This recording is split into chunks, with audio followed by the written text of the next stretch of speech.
നമസ്കാരം സുഹൃത്തുക്കളെ. കേരളത്തിൻ്റെ പല ഭാഗങ്ങളും ഇപ്പോൾ മഴക്കെടുതി അനുഭവിച്ചുകൊണ്ടിരിക്കുകയാണ്. ചിലയിടങ്ങളിലൊക്കെ പ്രളയമാണ്, ചിലയിടങ്ങൾ പ്രളയ സമാനമാണ്. അപ്പോൾ ഇത്തരം കാര്യങ്ങളൊക്കെ നടക്കുമ്പോൾ തീർച്ചയായിട്ടും അത് ഏത് സർക്കാരാണെങ്കിലും അവർ കുറേ പ്രവർത്തനമൊക്കെ ആയിട്ട് മുന്നോട്ടിറങ്ങുന്നുണ്ട്. പക്ഷേ ഭരണം നഷ്ടമായ കമ്മ്യൂണിസ്റ്റുകാർ തള്ളിമറിക്കുന്നത് ഇപ്പോൾ പിണറായി വിജയൻ ഉണ്ടായിരുന്നുവെങ്കിൽ അങ്ങ് മലമറിച്ചേനെ എന്ന തരത്തിലാണ്.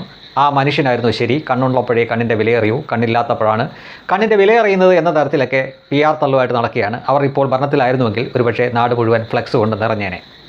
അങ്ങനെ ഒരു സൈഡിൽ കൂടെ കമ്മികൾ തള്ളിമറിക്കുമ്പോൾ മറു സൈഡിലൂടെ വലിയ ട്രോളുകളും കൊടുക്കുന്നുണ്ട്. കമ്മികൾ പിണറായി വിജയനായിരുന്നു ശരി എന്ന തരത്തിൽ ചില പോസ്റ്റുകളും മറ്റുമൊക്കെ ഇടുമ്പോൾ പിണറായി വിജയൻ ആ മനുഷ്യനായിരുന്നു ശശി എന്ന പേരിലാണ് ട്രോളന്മാർ ഇതിനെ കൗണ്ടർ ചെയ്തത്. ട്രോളന്മാരെന്ന് പറയുമ്പോൾ തീർച്ചയായിട്ടും കൊങ്ങികളും മൂരികളും ഒക്കെ ആയിരിക്കും, അതിനൊപ്പം മറ്റ് ട്രോളന്മാരും ഒക്കെ ചേർന്നേക്കും. പക്ഷേ മുൻ വട്ടിയൂർക്കാവിലെ MLA ആയ VK പ്രശാന്തിന് വലിയ ഒരു അബദ്ധം പറ്റി. മുൻപൊരു സിനിമയിൽ ഹരീശ്രീ യശോൻ പറഞ്ഞ പോലെ എനിക്ക് എഴുതാനല്ലേ അറിയൂ, വായിക്കാൻ അറിയില്ലല്ലോ എന്ന് പറഞ്ഞ പോലെ VK പ്രശാന്ത് ആവേശം കുറച്ച് കൂടിപ്പോയി, കൗതുകം കുറച്ച് കൂടിപ്പോയി, വായിച്ചു നോക്കാതെ ഒരു പോസ്റ്റിന് പോയി ലൈക്ക് അടിച്ചു. ആ പോസ്റ്റ് ഇങ്ങനെയായിരുന്നു: പിണറായി വിജയൻ അയാളായിരുന്നു ശശി എന്നതായിരുന്നു പോസ്റ്റ്. അയാളായിരുന്നു ശരി എന്ന ധാരണയിൽ പോയി ലൈക്ക് അടിച്ചു, അവിടെ ഒരു ലവ് ഇട്ടുകൊടുത്തു. മിനിറ്റുകൾക്കകം മുൻ MLA എയറിലെത്തി. എന്തൊരവസ്ഥയാണ് എന്ന് നോക്കുക. ജനങ്ങൾ 99 സീറ്റിൽ നിന്നും ചുരുട്ടിക്കൂട്ടി 36 എത്തിച്ച് ഒരു മൂലക്കിരുത്തിയിട്ടും ആവേശത്തിനൊട്ടും കുറവില്ല, ചാടി ഇറങ്ങിയിരിക്കുകയാണ് PR വർക്കുമായിട്ട്. പിണറായി വിജയനായിരുന്നു എങ്കിൽ ഇപ്പോൾ അങ്ങ് ഉണ്ടാക്കി കളഞ്ഞേനെ എന്ന തരത്തിലാണ്. അതിനർത്ഥം പിണറായി ഭരിക്കുമ്പോഴല്ലേ ഇവിടെ 2018 ഉണ്ടായത്.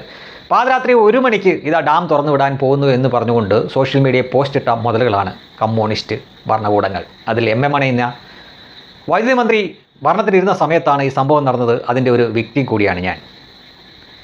കിടന്ന കിടപ്പിൽ രാത്രിയിൽ വെള്ളം വന്നപ്പോഴാണ് മനസ്സിലായത് പെരയ്ക്കകത്ത് വെള്ളം കയറിയെന്ന്. അങ്ങനെ അനുഭവിച്ച വ്യക്തി, പിന്നീട് 21 ദിവസം ക്യാമ്പിൽ കിടന്ന വ്യക്തിയാണ് ഞാൻ. അത് പിണറായി വിജയൻ്റെ കാലത്തായിരുന്നു. ആ ടീം വന്ന് തള്ളിമറിക്കുമ്പോൾ എന്താ പറയുക, അതും ഒരു ഒന്നൊന്നര തള്ളിമറിക്കൽ. കണ്ണുള്ളപ്പോഴേ കണ്ണിൻ്റെ വിലയറിയൂ, ഇപ്പോൾ കണ്ടോ ഞങ്ങളുടെ പിണറായി ഉണ്ടായിരുന്നുവെങ്കിൽ ഇതൊന്നും സംഭവിക്കില്ലായിരുന്നു എന്ന തരത്തിലാണ്.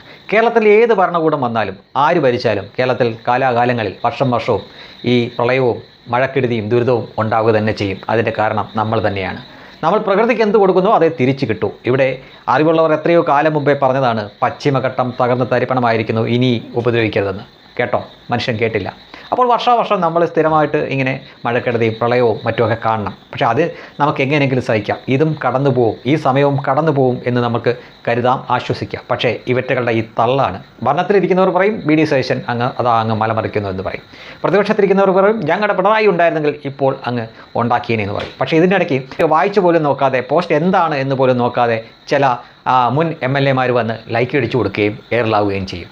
കുറഞ്ഞ പക്ഷം എന്ത് പോസ്റ്റാണ് അത്, തങ്ങളുടെ നേതാവിനെ കളിയാക്കാനുള്ളതാണോ എന്ന് ഒരാവർത്തിയെങ്കിലും വായിച്ച് നോക്കിയതിന് ശേഷം ലൈക്ക് അടിച്ചുകൂടെ MLA VK പ്രശാന്തെ? അല്ലെങ്കിൽ നിങ്ങളിതുപോലെ സ്ഥിരം റഹീം പോകുന്ന വഴിയേ പോവേണ്ടി വരും.